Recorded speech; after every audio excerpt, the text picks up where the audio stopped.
Plumeria is growing in California, Zone 9B. Very easy to grow in the middle of the summertime, but during the wintertime, it's somewhat of a challenge. Hi, my name is Jeff, and welcome to my tropical garden. Today we are going to talk about how I get my plumerias to survive our chilly winters. But first, if you like this channel, go ahead and hit the like, the subscribe button, the notification bell, and if you have any comments or questions, leave them in the comments section below. I get back to as many as I possibly can. So here we are looking at my celandine plumeria, and I know I've done some videos on it before, but here we are going into the winter time, and I've still had some questions as to how I get my plumeria to survive our chilly winters. Our soil temperatures are as chilly as 45 degrees, not indicative of tropical plant growth. And that's the key, I think, when it comes to plumerias, is you want them to go dormant. And as you can see here, this plumeria is not quite dormant yet. It's in a rapid state of growth. But the question is, how do you get it to go dormant so that it doesn't get that root rot and rot that usually happens right here on these little leaf-based scars? So let's take a quick look at the fertilizer that I use in the fall. And this discourages rapid growth. It's this Sulpomag. It is low pH as it has sulfur in it. And it seems to do very good whenever it comes to slowing down the growth of plumerias. The other thing that I do is that I make sure that the tree, and here's my tropic pink, still got a few flowers on it, but this one is going dormant much faster than my celandine. And that is that I push the tree up and tie it up almost as an espalier type thing. I push it up against the house, and the reason why I do that is I want it underneath, as much of it as I can, underneath the awning of my or the rain gutter on my house. That provides a little bit of protection. It doesn't get super cooled in the wintertime.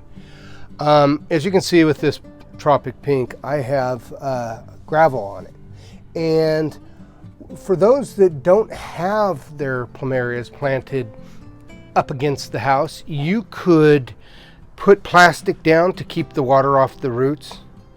And the other thing that I do is I try to force it to go dormant. You don't want to, going into the winter is have this material right here. You want the texture to be a hardened off wood. You don't want it to be like, as you can see up here, you can see it's very lush and still contains a lot of moisture. You want to force it to go dormant. And one of the ways that I do that is I just start pruning the leaves way back. And the reason why that is as soon as these leaf bases dry out, they're less likely to get rot, that black rot that usually affects some types of plumeria in the middle of the winter time. That chilly weather is really hard on most plumerias. The most hardiest ones, I believe, are celandine and this tropic pink. I think celandine's a little bit more hardy than the tropic pink, but they're both pretty hardy. So yeah, I like to cut these, and they're still in a very lush growth.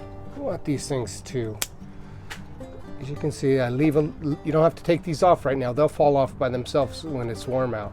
But you want the scarring to heal up before the winter sets in, or they may get that black rot. It discourages anybody from growing plumeria in Zone 9B, where we get, this tree has survived temperatures of 27 degrees and it does just fine. So there we go. Our goal is to encourage the tree to go dormant, and you want it to harden off. You want this type of wood. You don't want this lush growth. The way that I do it is I force it to go dormant by pruning off some of these leaves. I make sure to tie the tree up close to the house so that it's getting some protection, especially up top where the overhang is keeping the tree from getting super cooled. And I use Mag in the late summer. It seems to slow down the growth of the tree and starts putting it into the dormancy stage. My name is Jeff. If you like this channel, go ahead and hit that like, subscribe button, and a notification bell. And if you have any comments or questions, leave them in the comment section below.